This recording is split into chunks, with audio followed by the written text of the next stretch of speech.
Someone asked Hazrat Ibn Abbas radiyallahu anhu, have you watched Allah's Apostle sallallahu alaihi wasallam leading Eid al-Adha or Eid al-Fitr? He replied, yes, and if I had not close ties of kinship with him, I could not have observed him on account of being a minor.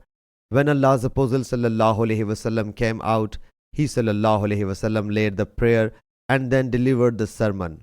But he did not mention the prayer call and congregation call. Thereafter, women came to him and he sallallahu alaihi wasallam counseled them, reminded them of the hereafter and bid them to give charity. So I witnessed them that they were raising their hands up to their ears and necks and entrusting their jewelry to Hazrat Bilal radiyallahu anhu.